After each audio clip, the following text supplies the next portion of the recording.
नमस्कार प्यारे विद्यार्थियों। आज हम बात करेंगे एलपीएम के टेस्ट पेपर की। तो देखो, इसमें पहला क्वेश्चन है कि निम्न में से कौन पशुधन की श्रेणी में नहीं आता है। तो इसका आंसर है पोल्ट्री, क्योंकि जो पोल्ट्री होती है वो पक्षियों की श्रेणी में आती है, ना कि पशुधन की श्रेणी में। ठीक है। और हम जानवरों की बात करें तो कुत्ता, बिल्ली, खरगोश, ये सभी पशुधन की श्रेणी में नहीं आते हैं। दूसरा क्वेश्चन है कि एक कुबड़ वाले ऊँट को कहा जाता है। तो एक कुबड़ वाले ऊँट को क्या कहा जाता है? ड्रोमेडेरी कहा जाता है, या इसको क्या बोलते हैं हम? अरेबियन कैमल बोलते हैं या ड्रोमेडेरी बोलते हैं। ठीक है ना। अगला क्वेश्चन है कि गाय के सिर पर दोनों सींगों के बीच का स्थान कहलाता है। तो क्या कहलाता है? पोल कहलाता है। क्या कहलाता है?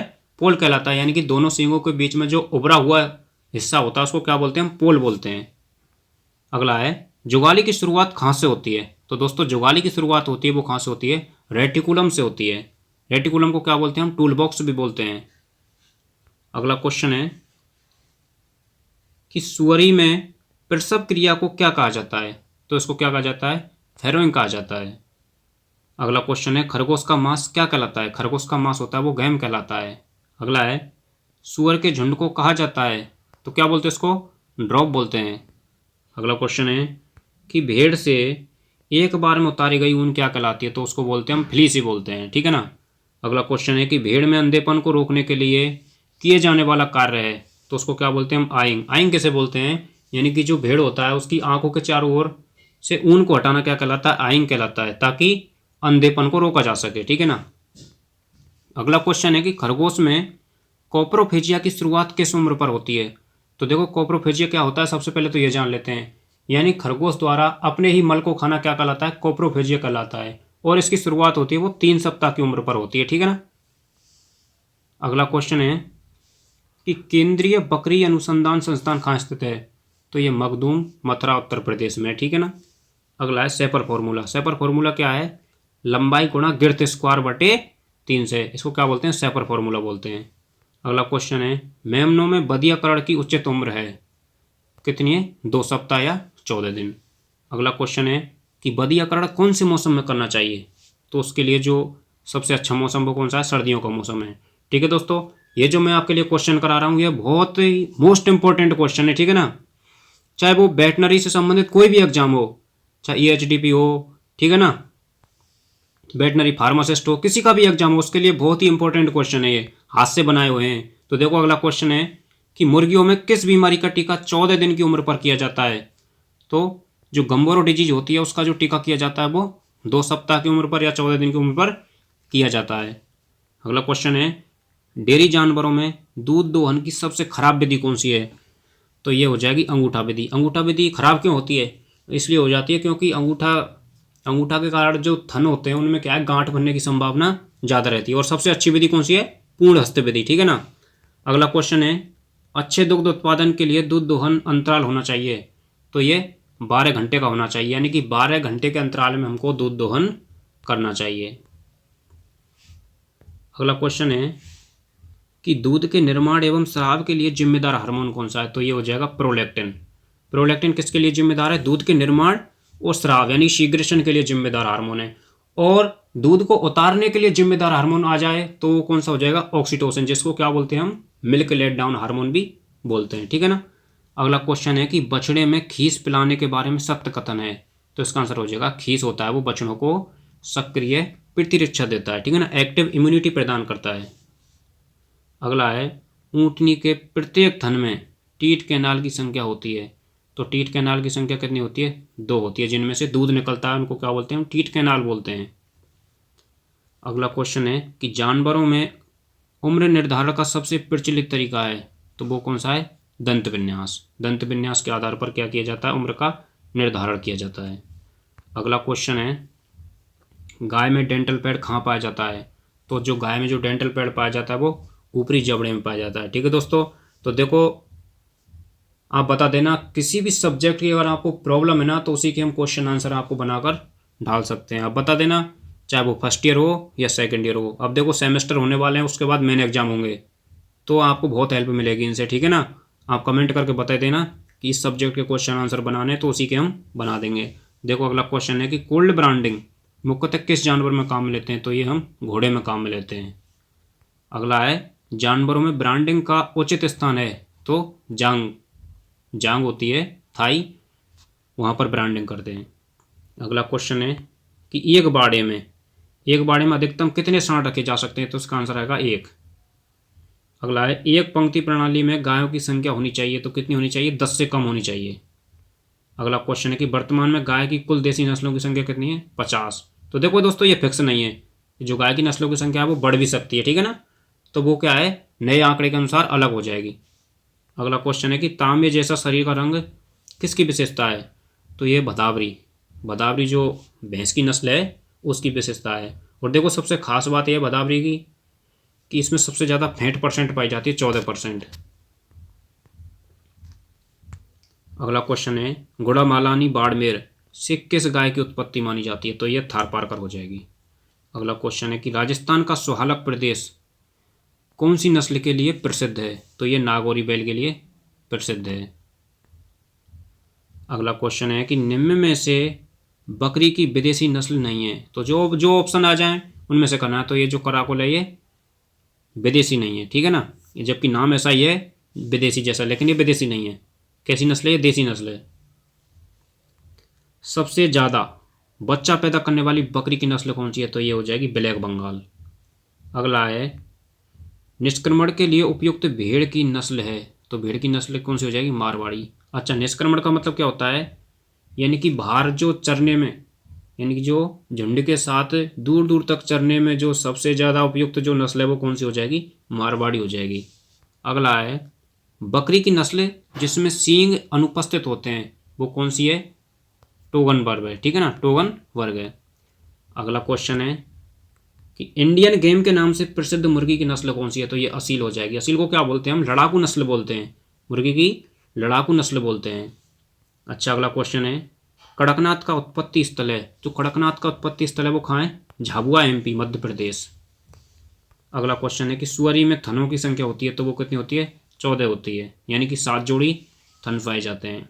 अगला क्वेश्चन है कि दूध चढ़ाने के लिए जिम्मेदार हार्मोन कौन सा है, तो वो हो जाएगा एपिनेफ्राइन, जिसको क्या बोलते हैं हम मिल्क होल्डिंग अप हार्मोन भी बोलते हैं एपिनेफ्राइन को। अगला क्वेश्चन है कि भेड़ में फ्लूसिंग राशन कब दिया जाता है, फ्लूसिंग राशन दिया जाता है प्रजनन मौसम शुरू होने से पहले। अगला क्वेश्चन है गिल्ट संबंधित है किससे, सुअर से संबंधित है। अगला क्वेश्चन है कि मुर्गी में अमाशय के कितने भाग होते हैं, मुर्गी में अमाशय के 2 भाग होते हैं, एक तो प्रोवेंट्रिकुलस और एक वेंट्रिकुलस, ठीक है ना।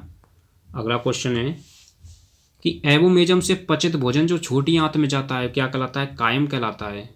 एवोमेजम से जो पचित भोजन होता है वो छोटी आंत में जाता है, उसको क्या बोलते हैं हम, कायम बोलते हैं। अगला क्वेश्चन है कि गाय एवं बछड़े का समूह क्या कहलाता है, तो वो यानी गाय और बछड़े दोनों का समूह एक साथ में, ठीक है, तो उसको क्या बोलते हैं हम, काफ एट फुट बोलते हैं, काफ एट फुट बोलते हैं। अगला क्वेश्चन है टीजर बुल को पाला जाता है, तो टीजर बुल को पाला जाता है क्यों पालते हैं, हीट का पता लगाने के लिए, यानी कि जो टीजर बुल होता है उसमें क्या करते हैं हम, वेसेक्टोमी करते हैं, बास्ट डिफरेंस को काट कर उसको बांध देते हैं, ना कि हम बदियाकरण करते हैं, ठीक है, तो ये याद रखना है। टीजर बुल को क्या करते हैं, वेसेक्टोमी करते हैं और हीट का पता लगाने के लिए काम में लेते हैं उसको। अगला क्वेश्चन है कि बीकानेरी ऊँट में आँख के ऊपर पाए जाने वाला धसाव क्या कहलाता है, तो ये क्या कहलाता है, स्टॉप कहलाता है। अगला क्वेश्चन है देखो एक डेयरी गाय को एक दिन में कितने लीटर पीने के पानी की आवश्यकता होती है, तो वो होती है 30 से 35 लीटर पीने के पानी की आवश्यकता होती है। दोस्तों अगला क्वेश्चन है कि गाय में हिट का पता लगाने के लिए सबसे अच्छा समय कौन सा होता है, तो ये जल्दी सुबह का टाइम होता है, वो हिट का पता लगाने के लिए सबसे बेस्ट माना जाता है। अगला क्वेश्चन है कि राजस्थानी मैरिनो के नाम से प्रसिद्ध नस्ल जिसमें रोमन नाक पाई जाती है तो वो कौन सी हो जाएगी, चोकला हो जाएगी, जिसकी ऊन की जो गुणवत्ता होती है वो सर्वोत्तम होती है। अगला क्वेश्चन है कि भेड़ में शेयरिंग करने का उचित समय होता है, तो शेयरिंग का मतलब क्या होता है, भेड़ के शरीर से ऊन को उतारना, तो ये जो टाइम अच्छा होता है वो कब होता है, सर्दियों के तुरंत बाद, क्योंकि जो सर्दी चली जाती है उसके बाद सर्दी खत्म हो जाती है, उसके बाद ऊन को उतार सकते हैं, ठीक है ना, ये अच्छा टाइम माना जाता है। उसके बाद है कि भेड़ में जन्म के पश्चात नेवल कोड के उपचार में काम में लिए जाने वाला रसायन कौन सा है, यानी कि जब बच्चा जन्म लेता है बछड़ा तो उसको जो नेवल कोड होता है जिसे नाल बोलते हैं, ठीक है ना, उसको काटने के बाद उपचार में जो हम काम लेते हैं वो क्या लेते हैं, 30% टिंचर आयोडीन काम ले सकते हैं, ठीक है ना। अगला क्वेश्चन है कि शेयरिंग के काम में लिए जाने वाला रसायन है, तो वो हो जाएगा साइक्लोफॉस्फेमाइड हो जाएगा। अगला क्वेश्चन है दोस्तों, हॉर्न मार्किंग किस जानवर में पहचान का तरीका है? तो देखो हॉर्न मार्किंग हम गाय और भैंस में काम में लेते हैं, यानी कि जो सींग होते हैं उनको क्या हम कलर कर देते हैं पहचान के लिए, तो इसको क्या बोलते हैं? हम हॉर्न मार्किंग बोलते हैं, और ये सबसे ज़्यादा गाय और भैंस में काम में लेते हैं, ठीक है ना। देखो अगला क्वेश्चन है कि बिल्ली के आवास को क्या कहा जाता है? बिल्ली के आवास को क्या कहा जाता है? कैटरी। क्या कहा जाता है? कैटरी कहा जाता है। अगला क्वेश्चन है कि दूध छुड़ाने के लिए बछड़े को गाय से अलग करना क्या कहलाता है? तो ये वीनिंग कहलाता है। क्या कहलाता है? वीनिंग कहलाता है। अगला क्वेश्चन है, बकरी का सामान्य जीवन काल कितना होता है? यानी कि जो बकरी का जीवन काल होता है वो कितना होता है? 15 वर्ष होता है। अगला है, लासोटा एवं मुक्तेश्वर स्ट्रेन R2V टीका आता है, किसका आता है? रानीखेत आता है। रानीखेत का आता है। रानीखेत जो मुर्गी की बीमारी है। अगला क्वेश्चन है, HBT वैक्सीन। HBT वैक्सीन को क्या बोलते हैं? Herpes virus Turkey. किस उम्र पर लगाई जाती है? तो ये 1 दिन की उम्र पर लगाई जाती है, ठीक है। 0.2 ml सबकट। अगला है, नवजात बछड़े द्वारा त्यागा हुआ प्रथम मल क्या कहलाता है? तो ये क्या कहलाता है? मिकोनियम कहलाता है। अगला क्वेश्चन है, गाय की नस्ल जिसमें अर्धचंद्राकार सींग पाए जाते हैं उसको कौन सी है? वो गिर नस्ल होती है। उसके जो सींग होते हैं वो कैसे होते हैं? अर्धचंद्राकार होते हैं। अगला क्वेश्चन है कि बधियाकरण किए हुए घोड़े को क्या बोलते हैं? तो उसको बोलते हैं गेल्ड। क्या बोलते हैं? गेल्ड बोलते हैं। अगला क्वेश्चन है, मुर्गी में ओविपोजिशन का मतलब क्या होता है? अंडे देने की प्रक्रिया में कितना समय लगता है? तो इसमें 24 से 26 घंटे का समय लगता है। अगला क्वेश्चन है, 2 कुबड़ वाले ऊँट का वैज्ञानिक नाम क्या है? तो इसका वैज्ञानिक नाम हो जाएगा कैमिलस बैक्टीरियस, ठीक है ना। कैमिलस बैक्टीरियस हो जाएगा। अगला क्वेश्चन है कि रेसिंग कैमल किसे कहा जाता है? तो वो जो जैसलमेरी ऊँट होता है उसको हम रेसिंग कैमल बोलते हैं, ठीक है ना। अगला क्वेश्चन है कि पश्मीना नाम से प्रसिद्ध बकरी की नस्ल कौन सी है? तो वो हो जाएगी चेंगथेंगी। अगला क्वेश्चन है कि गाय में पीछे के थनों और आगे के थनों में दूध का अनुपात होता है, वो कितना होता है? 60:40, यानी कि पीछे के थनों में ज़्यादा होता है और अगले थनों में कम होता है। अगला क्वेश्चन है, डीप लीटर प्रणाली में बिछावन की गहराई होती है, जो बिछावन की गहराई होती है वो कितनी होती है? 8 से 12 इंच होती है। यहाँ आपको क्वेश्चन याद रखने ही रखने हैं, ठीक है ना। कोई भी एग्जाम हो आपके लिए बहुत काम आने वाले, लाइफ टाइम जब तक पढ़ोगे तब तक, ठीक है। अगला क्वेश्चन है कि ग्रामीण गाय के लिए खुली आवास प्रणाली में आच्छादित क्षेत्र की आवश्यकता होती है, तो 100 से 120 वर्ग फीट की आवश्यकता होती है। अगला क्वेश्चन है, देखो जानवर द्वारा अपने ही अपशिष्ट पदार्थ को खाना क्या कहलाता है? तो कोप्रोफेजिया कहलाता है, जो कि खरगोश में देखने को मिलता है। अगला क्वेश्चन है, बकरी का गर्भकाल होता है 155 दिन होता है। बकरी का जो गर्भकाल होता है वो 155 दिन होता है, और भेड़ का होता है वो कितना होता है? 145 दिन भी होता है और 150 दिन भी होता है, ठीक है। अगला क्वेश्चन है कि मुर्गी में प्रसव क्रिया को क्या कहा जाता है? तो उसको क्या कहा जाता है? लेइंग। क्या कहा जाता है? लेइंग। लेइंग का मतलब ये होता है अंडे देने की प्रक्रिया को भी क्या बोलते हैं? हम लेइंग बोलते हैं।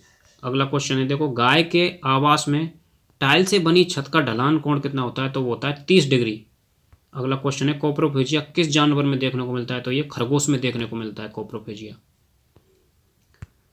अगला क्वेश्चन है दोस्तों कि होबल्स मेथड किस जानवर को नियंत्रित करने की विधि है? तो ये घोड़े को कंट्रोल करने की विधि है, ठीक है। क्रेडल कहाँ लगाते हैं? तो क्रेडल लगाते हैं हम गर्दन पर, ताकि पशु होता है वो दवा को चाट ना सके, ठीक है। इसीलिए हम क्या लगाते हैं? क्रेडल लगाते हैं, वो भी गर्दन पर लगाते हैं। अगला है, डेंडिब्रोस किस काम में आती है? तो डेंडिब्रोस होती है वो ग्रूमिंग के काम में ली जाती है। ग्रूमिंग बोले तो खुरैरा, ठीक है ना। गाय की खुली आवास प्रणाली में ढके क्षेत्र और खुले क्षेत्र का अनुपात कितना होता है? तो 1:2 होता है। अगला क्वेश्चन है दोस्तों कि रेड सिंधी में किस रंग की मजल पाई जाती है? यानी कि मजल होती है जो किस रंग की होती है?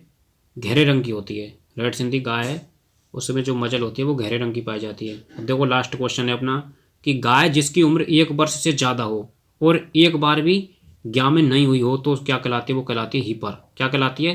हीपर कहलाती है। तो दोस्तों ये अपने जितने भी क्वेश्चन है 70-80, ठीक है ना, कंप्लीट हुए। मैं गारंटी के साथ कह रहा हूँ जब तक आप वेटनरी सब्जेक्ट पढ़ोगे ना तब तक आपके काम आएंगे ये। चाहे वो एनिमल हस्बेंड्री हो, ठीक है, पशुधन सहायक का पेपर हो, वेटनरी फार्मासिस्ट हो, बीएसएफ का पेपर हो, किसी का भी पेपर हो, सब में काम आएंगे, ठीक है। तो बढ़िया तरीक़ा से इनको पढ़ना है और अपने जो भाई बंधु हैं उनको भी शेयर करना है, ठीक है। धन्यवाद।